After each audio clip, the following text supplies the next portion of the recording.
深田萌さんや平野宇龍さんの立候補を応援しよう。日本人のための日本人による政治を目指せ。皆さん、今こそ日本人のための日本人による政治を目指して深田萌さんや平野宇龍さんの立候補を応援しようではありませんか。今勇気を出している日本人の女性は日本を取り戻すために立候補しているのに、一体日本の男性は何をしているのでしょうか。できれば元プロレスラーだった前田明さんも日本の男性を代表して中国共産党支配の日本政治からの脱却を目指して立候補してほしいものですね。というのも、現在の日本の政治体制はもはや日本人のための政治ではなく、中国共産党のための媚び中政治体制となっているからに他なりません。それはこれからお話しする税金を支払っている日本人よりも税金を支払っていない中国人への優遇政策が日本で確立されてしまっていることから証明できるのです。現在の日本は中国超限戦によって支配された日本の政治体制を支配されてしまっています。一刻も早くスパイ防止法を成立させて、日本の政治を我々将来の日本人の子供たちのためにも取り戻さなければなりません。現実的に日本の公安庁の大物に中国共産党のスパイがいることが発覚しています。中国共産党から日本の政治を取り戻すためには、日本でもトランプ大統領のような強力なリーダーシップを持った大統領が必要とされています。皆様はいかがお考えなのでしょうか。この状況では日本の政治にも国民が直接選べる大統領制度の導入が不可欠なのです。今は我々日本人一人一人が納得して日本の総理大臣を選ぶことができていません。誰も媚び中政権を支える石破総理を選んだわけではないのです。中国共産党は国家情報法や国家安全法により全ての自国民や企業に対して中国共産党の命令に従い情報提供や協力を行う義務を課しています。そのため、今アメリカではトランプ政権になってから全ての中国人のビザの取り消しを実施しています。特に中国人留学生の追放を始めているのです。そんな中で日本は中国人を5年で帰化させ、政治家や裁判官、教育者に育て上げています。また、中国留学生に多額の生活支援金と奨学金を与えて情報技術の流出者、スパイを日本の税金を使って育成しているのです。なぜ日本の若者を日本のリーダーに育成しようとはせず、情報スパイと考えられる中国人を育成しているのでしょうか。日本の固有の領土や土地も中国共産党に買い叩かれ、すでに日本は中国の占領状態にあることを認識しなければならないのです。やがては日本が世界で誇れる戸籍制度も消滅させられて、本来の日本人が中国人と区別がつかなくなってくるわけなのです。それゆえに、日本人による日本人のための政治体制を取り戻すために、一人でも多くの日本人の政治家を国会に送り出す必要があるのです。本来の政治家とは国民への奉仕精神を有して、自己の利権にとらわれず、日本の将来を見据えた自己犠牲の精神が必要なのです。戦後日本を復興できたのはそういう自己犠牲的な政治家や企業家、官僚が存在していたのです。現在はそういう政治家や官僚が皆無の状態になってしまっているという危険な状態なのです。そこで日本国民は一致団結して、日本の政治家として立候補をしている自己犠牲的精神を有し、日本のために活動を目指している深田萌さんや平野宇龍さんを応援しようではありませんか。いや、絶対にすべきなのです。国防動員法や国家情報法に拘束されている中国帰化人を日本の政治家や官僚、裁判官、教育者、自衛隊員に採用してはいけないのです。アメリカではそういうことを法律で禁止していますが、日本では自由に野放しになっているので大変危険な状態なのです。ところで、このチャンネルは極めて際どい内容を述べている関係でステルスバンを受けている可能性があります。私は多忙なゆえ、重要な時にしか発信いたしませんので、ステルスバンを避けるためにもチャンネル登録といいねをクリックしていただければ幸いです。前回も申し上げましたが、現在私は今タイランドパタヤでプチ移住生活をしております。その理由は日本の健康保険や税金の支払いが高額になったことからタイパタヤに移住を余儀なくされたのです。現在こんなにも日本の税金や健康保険の支払いが高くなっている原因は外国人への無駄な補助や保証が税金の上昇の原因ではないのかと思いこのコンテンツを作成いたしました。今回はタイパタヤからベトナムのダナンへ旅行をしましたのでダナンの映像をご覧になりながらお聞きになってください。今、日本国民が物価の高騰に苦しめられている中で、一番期待されているのは消費税の減税ですよね。消費税の減税をできない要因として日本の財政がギリシャより悪いと考えている石破政権はなぜ無駄な外国人への支出を排除しようとはしないのでしょうか。特に税金を支払っていない外国人への補助という無駄遣いを排除して消費税減税を実現すべきなのです。それは日本の政治が中国共産党からの資金援助で媚び中議員を生み出しているからだと思えるのです。特に媚び中議員は日本政治の根幹である岩屋を代表とする外務大臣や財務省などの重要な地位についており、中国共産党よりの法律を成立させているのです。特に消費税減税については外国人優遇の支出を抑えることで可能なのですが、そのことは今の媚び中政権では議論すらされていないのです。物価上昇で苦しんでいる日本国民にとっては食料品の減税が最も熱望されており、急務なのではないのでしょうか。当時の消費税を導入したのは全額社会保障に充てると約束して導入されていたはずなのです。実はこの約束が守られていないのです。今まさに消費税が全額社会保障に充てられていると思っていた日本国民は、消費税の約 30% も外国人観光客や外国企業も含めた輸出企業に還付されている事実が明るみになってきているのです。日本の国民が財務省解体デモを起こしてまでも消費税の減税を要求しているにもかかわらず、現在の自民党政権は消費税減税には財源がないという理由でその実現には極めて難色を示しているのです。しかしここで消費税を減税するための財源は生活保護や留学生への奨学金など外国人への補助給付をやめることで可能なのです。日本での税金をまともに支払わない外国人への無駄な支出を削減することで消費税の減税が可能なのではないのでしょうか。というのも、外国人は母国で保有する資産の所得は母国への納税義務があることから、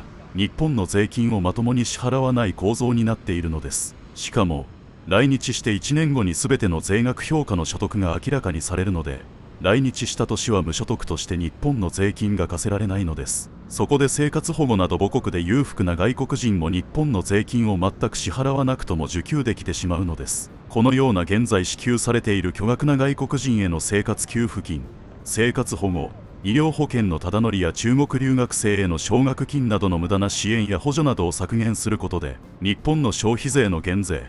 とりわけ食料品に関する消費税減税を実現することが可能なのではないのでしょうか。我々日本人が中国で生活すると日本と同様に中国政府から生活給付金、生活保護、医療保険のただ乗りや日本人留学生への奨学金がもらえるのなら相互主義で納得ができるのです。しかしそうではなく、日本人は中国では自費で民間の医療保険に加入し、生活保護も奨学金ももらえないので不公平気はまりません。現在、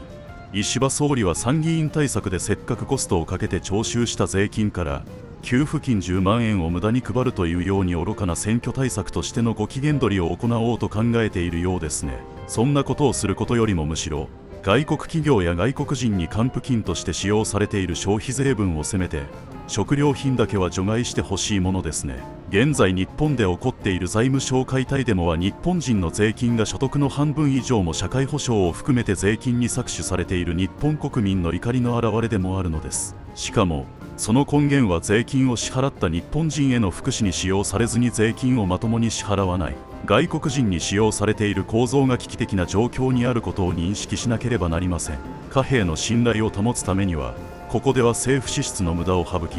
国債発行に頼らない政府運営、つまりここでは小さな政府によるスリム化した経営原則の導入が必要なのです。現在アメリカでトランプ減税をめぐってイーロン・マスクが激怒しているように、政府の支出を削減する経営努力なしでの国債頼りの政策は大変危険なのです。さすがに経営感覚の鋭いイーロン・マスクは政府支出の無駄を省き、国債残高の縮小を訴えているのです。イーロン・マスクと人気取りを優先するトランプ大統領との対立はイーロンの主張が正しいように思われます。つまりここで私が言いたいことは、日本の MMT 論者もまずは消費税を減税するために日本政府の国債発行だけに頼るのではなく、まずは政府の無駄な出費を削減する痛みの伴う政治改革が重要だということなのです。とりわけここで繰り返して主張している外国人、とりわけ中国人への過大な補助支出を抑えることが先決ではないのでしょうか。そのことによって食料品への消費税撤廃が可能なように考えることができるのです。特に中国人の消費税の輸出免税制度を悪用した事例が多数発生しています。彼らは健康保険をただ乗りし、しかも保険料も滞納しているケースが多いのが実情なのです。我々日本人が中国に行くと自ら民間の健康保険に加入するように、中国人の健康保険は自費で民間の保険に加入させるべきなのです。ここでは税金を支払っている日本人よりも日本の税金をまともに支払っていない中国人に優遇されている日本政府の政策の無駄を省くことが最も重要なのです。財政の健全化をせずに財務省が財政支出を国債に頼れなくなると単に国民からの税金を増やしていこうとするわけなのです。生活が苦しく結婚もできない若者を苦しめている現在の高額な日本の税金を減らすためには、何といってもまず第一に痛みを伴う政治改革。例えば未だに戸籍をカモフラージュさせる夫婦別姓などの税金の無駄な議論をしている参議院をなくしてスリム化するなどの自らの政治改革や中国人への無駄な支援を削除することが必要なのです。積極財政という前に無駄な財政支出をなくすことが最も重要なのです。特に税金を母国に納めている中国人への給付をやめて日本に税金を納めている日本国民への減税を促進する必要があるのです。それをせずにして苦しい生活をさせられている日本国民の税金だけを値上げし続けてきた日本政府に反感を持った日本国民が財務省に押しかけて減税を訴えているのが現在の財務省解体デモというわけなのですね。これはアメリカも同様に警戒し始めている中国共産党による日本への帰化人工作員政治家を利用した日本移住侵略作戦の中国超目線、中国超限戦そのものとして即座に警戒する必要があるのです。中国共産党から政治資金の支援やハニートラップを受けたと疑われている岩屋外相は日本の税金で補助をしてまで日本の学校の修学旅行を中国に行かせています。それは大変危険なのでやめていただきたいものですね。中国共産党の戦争をせずに戦いに勝つ戦法としての中国超限戦、中国超限戦の一環としてまずは中国人を日本で帰化しやすくするためにすでに帰化した日本の政治家を使って帰化の基準を5年という短期間で容易に獲得できるようにすることで日本の政治や教育界を支配することを目指しています。帰化が日本にわずか5年を住めば無条件で自動的に日本人になれるという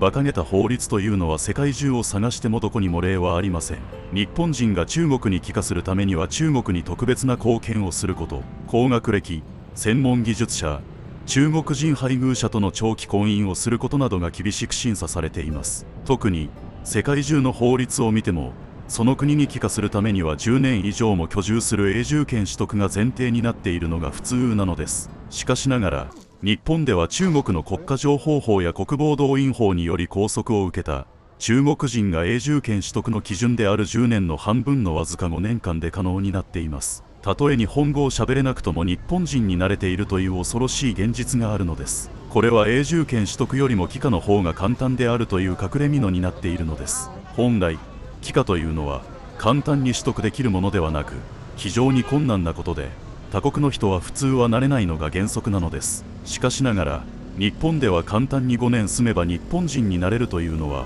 なんともびっくり仰天ですね。しかも犯罪を犯しても帰化を取り消せないというのはおかしいですよね。滞在許可や帰化も取り消せる法律をアメリカのように制定する必要があると思います。スパイ防止法の制定も必要になっているように思いますが、皆さんはいかがお考えでしょうか。日本人が他国で帰化するためには数千万円単位の金額をその国に差し上げるか、その国の言語を流暢にしゃべりその国の発展に貢献できる資格を厳しく問われているのが普通なのです。しかし日本では中国共産党からの支援を受けたと思える日本の政治家によってわずか帰化5年で容易に日本人になれているという恐ろしい制度がすでに作られてしまっているのです。すでに国防動員法や国家情報法によって中国共産党から拘束されている中国人は帰化した後で日本の政治家や教育者、さらには裁判官などの日本のリーダーとなってしまっています。国会議員の金の流れを追及した東大生の政治資金収支報告書データベースでは13兆円以上が中国に流出していると明らかにされています。今や日本の政治家の 65% が帰化人と言われており、中国に有利な法律が国会で作られているのです。帰化したと思われる日本の国会議員が曽祖父の時代に日本国籍を取った安倍晋三をはじめ、岸田文雄、野田佳彦、蓮舫、福島みずほ、福山哲郎などであるというのは本当なのでしょうか。このように日本は5年住んで帰化した人が簡単に政治家になれて政治活動をしてしまう恐ろしい国なのです。特に帰化した中国人は国家情報法により永遠に中国共産党のスパイとして活動するか、または国防動員法による中国軍の戦兵隊として活動するのです。そのことが本人の意思にかかわらず強制的に義務付けられているのです。日本の政治は日本人が日本人の子孫のために行う必要があるので、日本人のための日本人による政治体制を確立しなければなりません。現在財政危機に直面している現在のアメリカは中国による日本侵略から日本を守ってはくれず、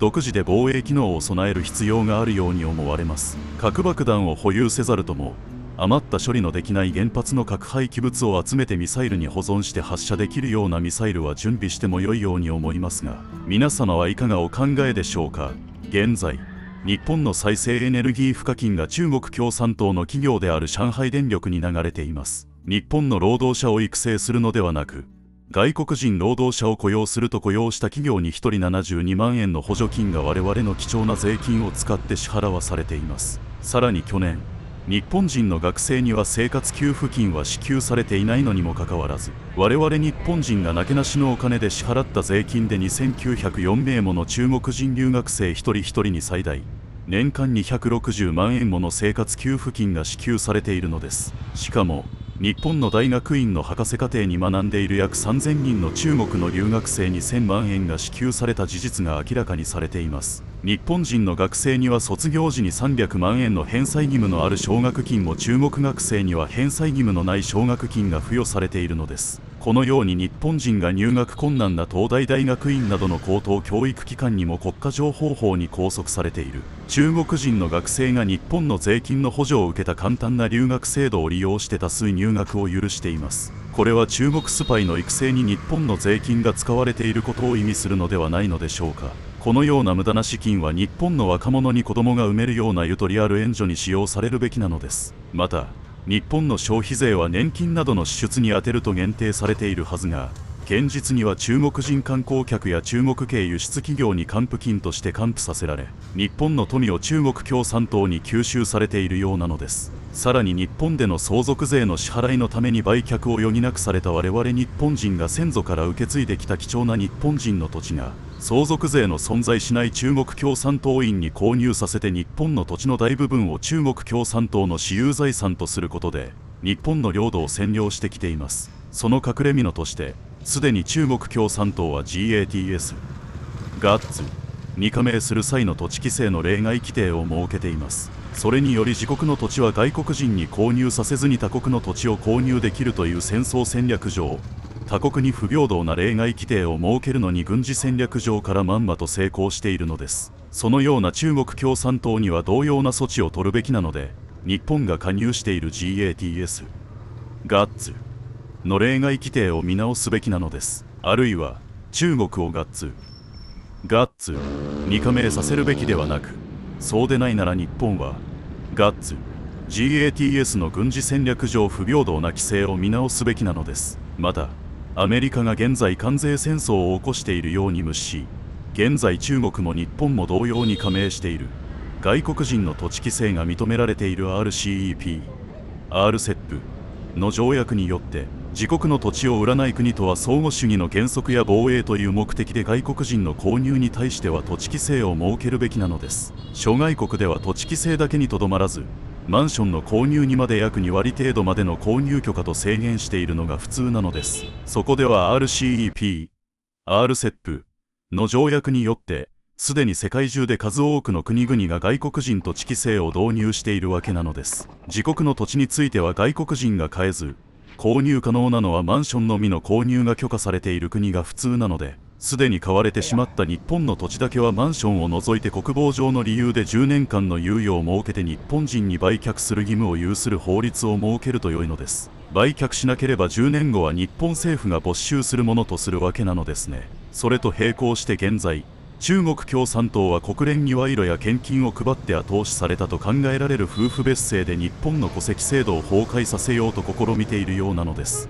そのことによって日本でのビザ緩和と永住権を中国人に取得させるか、あるいは日本人に帰化させやすくすることで、国防動員法で帰化後も常に中国共産党に忠誠を誓わされ、行動を指令される中国人老人や中国人留学生を数多く日本に移住または移民させることにまんまと成功しているのです。または公正な選挙を通して媚び中よりの政治家を育成したり、日本の政治家を買収やハニートラップにかけることで、日本の岩屋外相のような日本を代表とする政治家や教育者、裁判官という日本のリーダーに育て上げることによって、日本全体を中国共産党が中国に有利な制度づくりをすることで、戦争をせずに日本国民を支配するという大きな目的があるようなのです。特に中国からはアメリカでは禁止されている家族再統合、チェーンイミグレーションで移民した中国人が自分の親族の両親、特に中国老人を呼び寄せ日本の後期高齢者医療保険を利用して日本政府から補助の出ている老人ホームで介護するようになっているのです。言うまでもなくこのような中国老人は収入がないことから一度も日本の税金や保険料を支払わないで、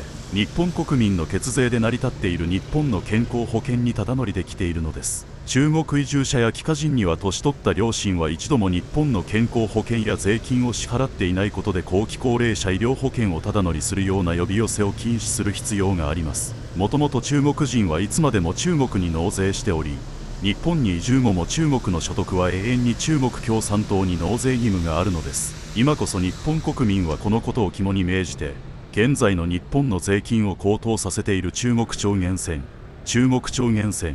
という現在密かに進行している現実に注視しなければなりません。我々日本人の子供たちのための未来を中国共産党から守ってあげるために強く声を上げなければならないのです。そこで即座に岩屋が今回与えた65歳以上の中国老人への後期高齢者医療費ただ乗りビザ緩和は即座に撤回させるべきなのです。驚くべきことに、現在でもわずか500万円の少額投資のみで経営投資ビザ、あるいは500万円さえもいらないもっと条件の緩い抜け穴的投資家ビザなる永住権に近い不可思議な特権が中国人に与えられています。しかも5年後は日本に帰化できてしまう恐ろしい制度なのです。本来の投資家ビザなどというものは通常、億単位の投資家に与えられるべきものであるのです。しかしながら、その投資ビザなるビザ緩和と社会保険制度の抜け穴になっているのである。さらに今回また新たな中国への10年ビザ供与と65歳以上の中国老人への日本の後期高齢者健康保険ただ乗り医療ビザの新設なのである。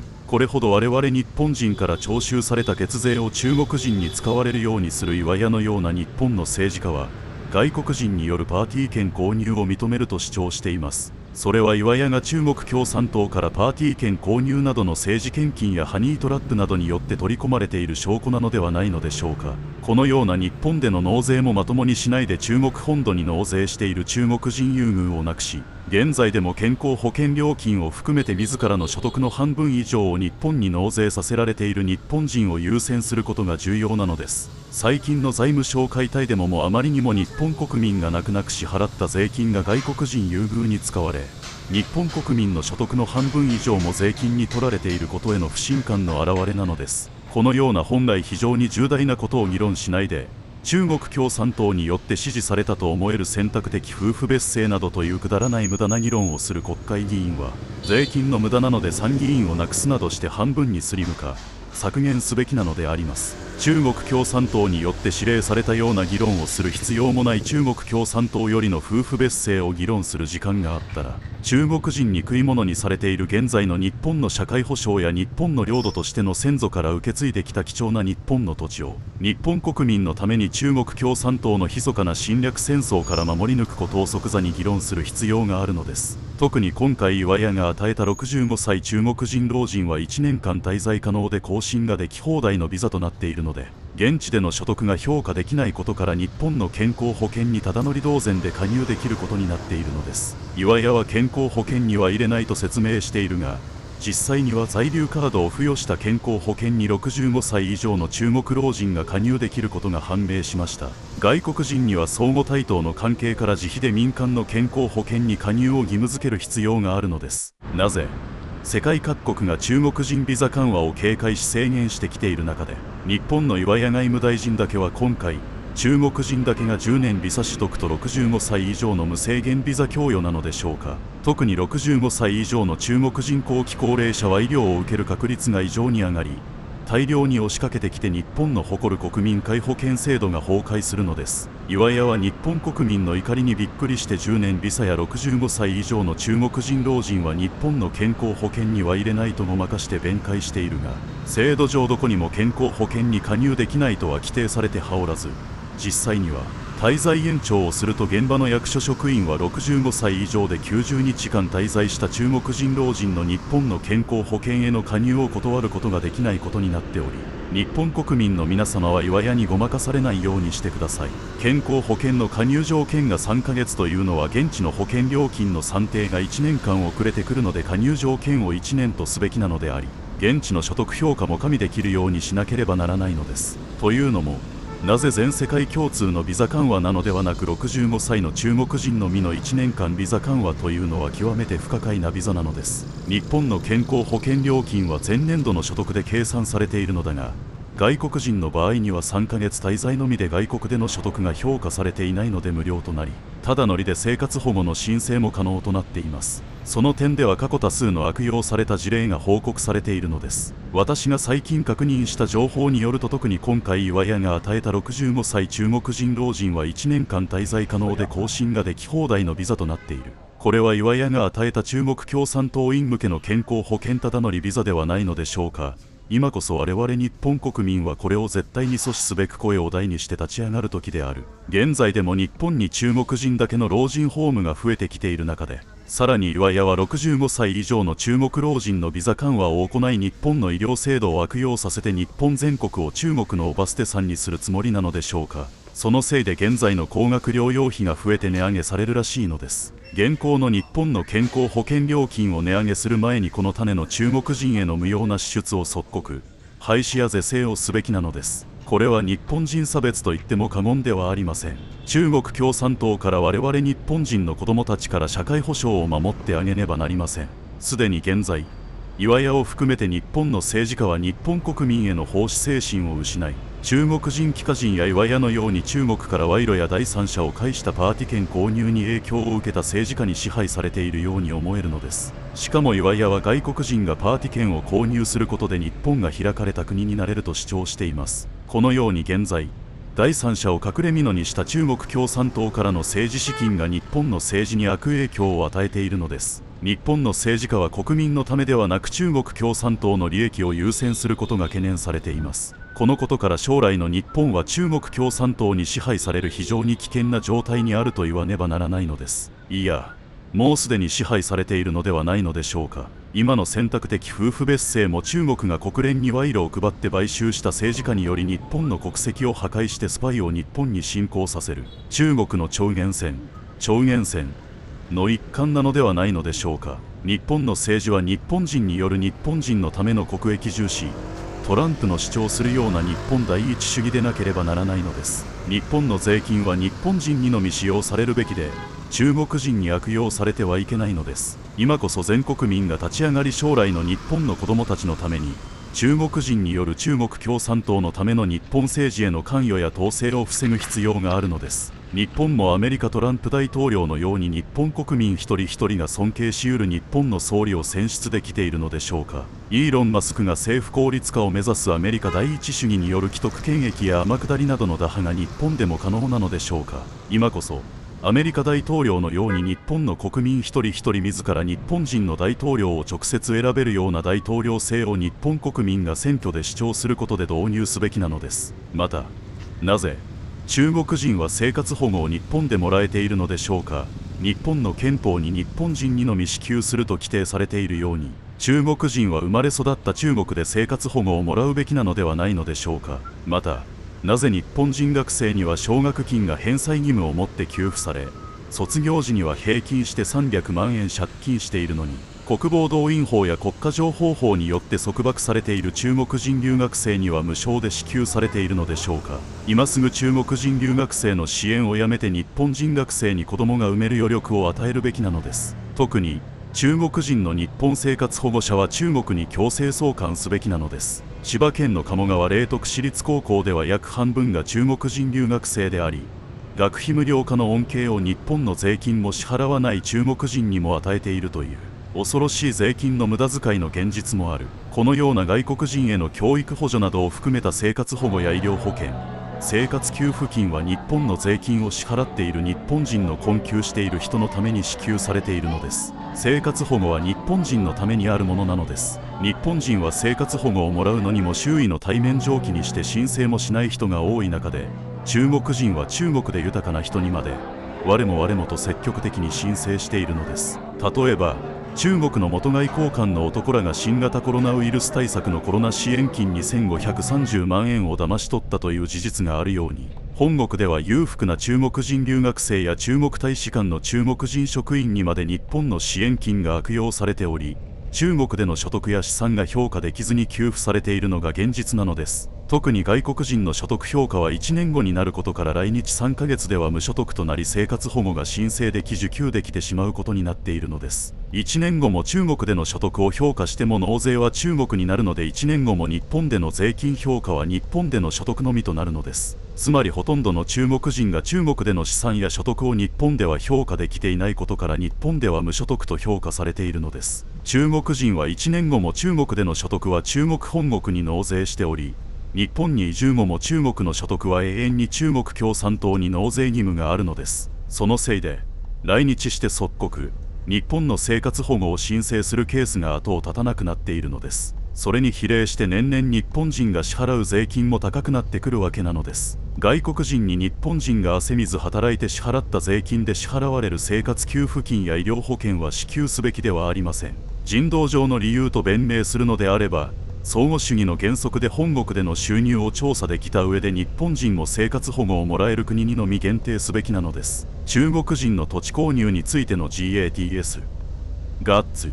の規定も中国は例外扱いされており、不平等なものになっています。そこで諸外国では生活給付金や健康保険は適用されていません。中国人の土地購入も GATS、ガッツの規定では大変不平等なものになっており、RCEP、RCEP 条約ではその GATS、ガッツの不平等な規定を見直し、外国人の土地規制が世界中で認められています。特に生活給付金や健康保険は日本国憲法にも日本人にのみ支給されると限定されているのです。なぜ日本人学生に生活給付金が支給されていないのに中国人留学生には支給されているか。生活給付金や健康保険は日本で税金を支払っている日本人にのみ限定すべきなのであり、我々日本人は中国人や中国人の生活保護者や中国人留学生の支援のために世界で最も高額な日本の税金を支払っているわけではありません。そのおかげで医療の質が低下し、日本人が支払う税金も年々高騰しているのと同時に、今後日本の社会保障を維持するためには健康保険料金を 1.5 倍の値上げと同時に現在の消費税も 15% 以上にも引き上げる必要性が出てきているらしい。そもそもなぜ世界各国が中国人ビザ緩和を警戒し制限してきている中で、日本の岩屋外務大臣だけは今回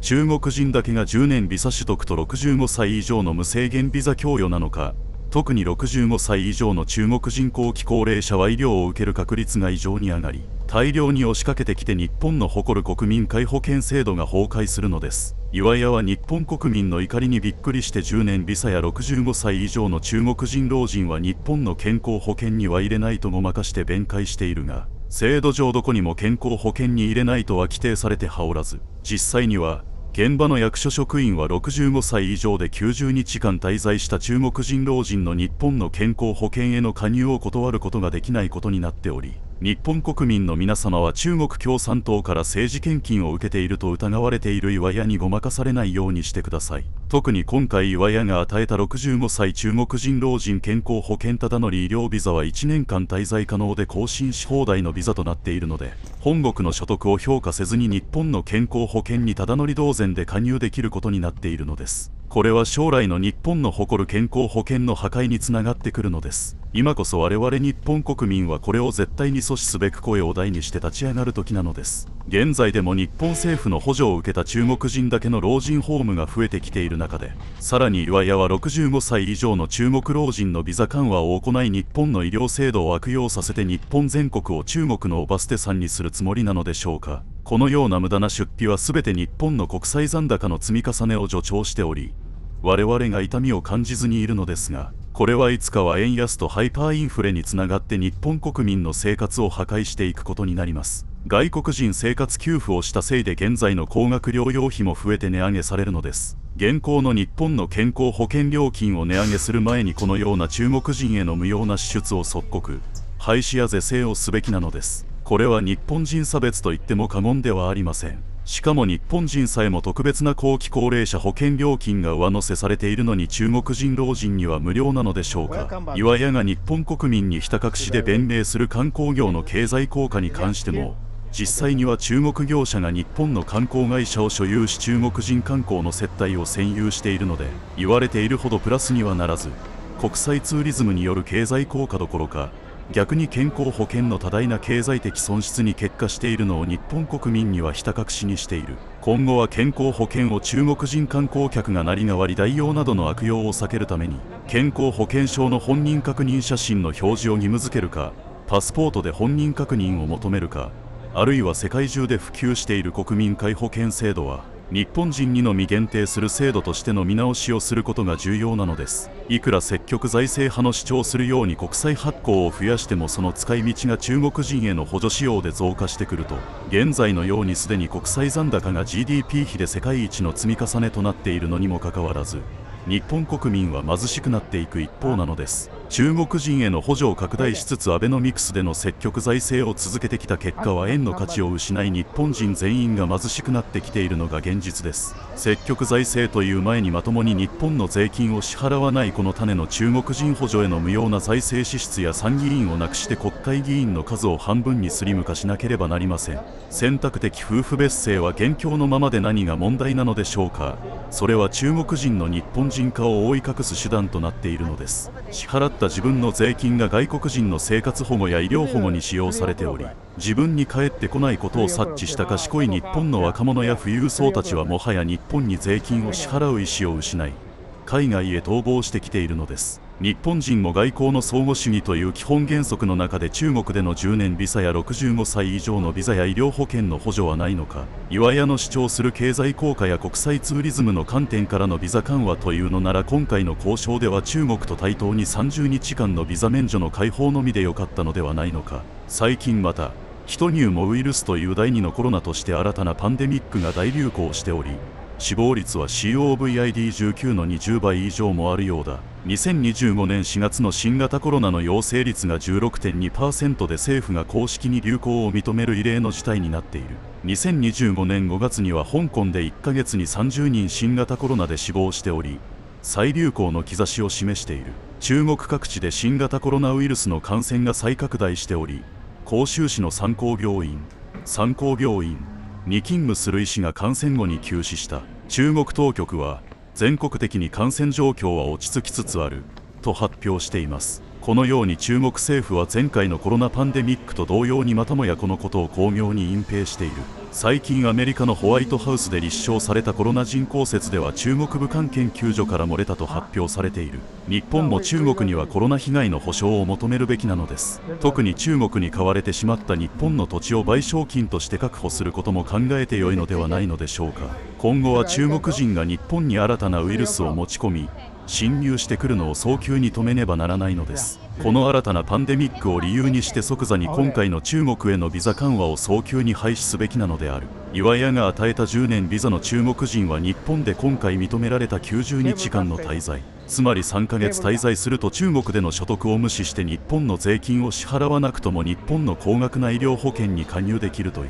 日本人にとって不利で中国に有利な不平等でおかしな制度になっているのです。さらに特定技能者を含めて留学生などの長期滞在者については健康に重大な問題があっても事前の診断もせずにわずか1ヶ月の滞在のみで日本の健康保険に加入できている恐ろしい制度になっているのです。驚くことに出産手当も日本の税金を逃れた中国人にも支給されているのです。少子化対策のためというのなら日本人のみに出産や育児手当などの福祉は限定すべきなのです。日本の税金を支払わない外国人には自費で民間の健康保険に加入させるべきなのです。日本の憲法でも日本人が健康保険を含めた社会保障を受けられると規定されています。人道上の理由というなら相互主義で日本人も同様に他国で社会保障が受けられる国に限定すべきなのです。在日中国人が日本の健康保険を使って入手した高額な薬が中国で販売されているのです。さらに在日外国人給付金も在日中国人に支払われているのです。これは我々日本人が中国へ行くと自費で健康保険や社会保障に加入するのと同じことで、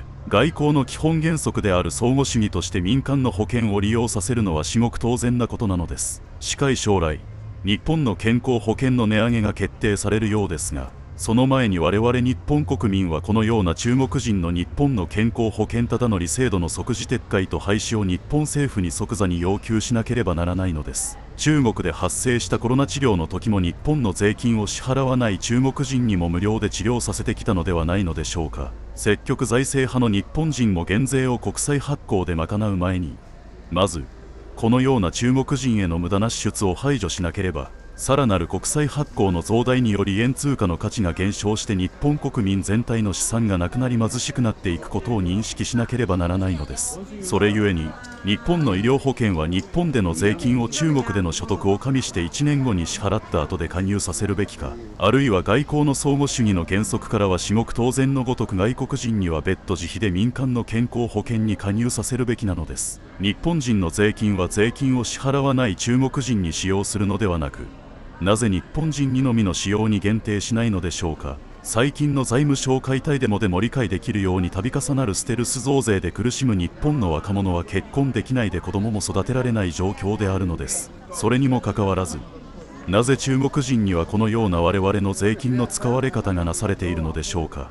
全くこれほどまでに現在の日本の政治体制は中国共産党に支配されているという現実には驚くべきことなのです。中国の国家安全法や国家情報法、国防動員法などにより日本に滞在している中国人は中国共産党に対して台湾侵攻などの戦争時には中国軍の戦兵隊やスパイ工作員として忠誠を尽くすことが義務付けられています。中国人観光客や中国人長期滞在者などを含めてたとえ日本国籍を取得した帰化人であっても親族が中国に人質に取られていることからスパイ活動やテロ活動を中国共産党から強要されているわけなのです。そこでアメリカがそうであるように中国のスパイ工作員や戦兵隊となりうる中国籍帰化人を日本の政治家や公務員などを法律上日本のリーダーにするのを制限しなければいけません。中国、北朝鮮、ロシアなどの独裁国家とは彼らが民主主義国家と生まれ変わるまで日本が中国共産党との経済協力や日中友好などといって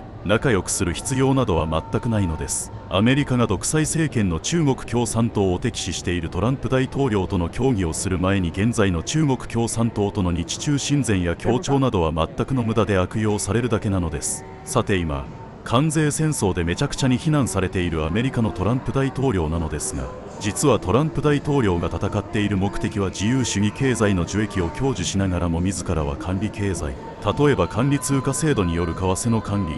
資本取引の管理や私企業の強制管理、産業スパイなどを活用した革新的技術の強制移転、情報の統制、国民への弾圧による独裁政治体制、自国の土地を国有化し他国の土地を買収し占領する体制などで他国に優位に立つことで米国を支配しようとしている中国共産党との経済でカップリングなのです。彼らは自国が経済発展して武力をつけると現在のロシアがウクライナで武力侵攻しているように自国の領土拡大を狙って日中経済協力で培った軍事力を使って日本を支配してくるのです。今や日本政府は自分たちの生活が苦しい中で支払った血税が日本で税金をまともに支払っていない中国人に使われていることに一刻も早く気がつくべきなのです。これは日本国民に奉仕精神を持ち日本を第一に考える政治家を選ぶことができていない選挙構造になっているからに他なりません。今や日本にも日本国民が直接選べる大統領制度の確立が望まれています。